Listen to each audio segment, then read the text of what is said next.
మీ problem నేను అర్థం చేసుకోగలను. మా ఇంట్లోనూ ఆడవాళ్ళున్నారు. మీరుంటేనే మేముంటాం.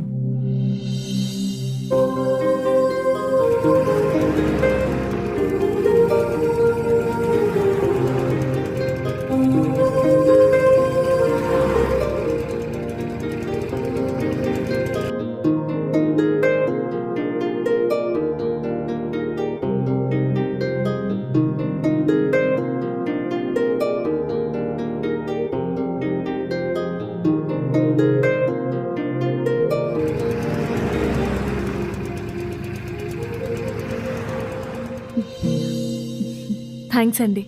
పర్లేదండి. Thank you so much. No problem.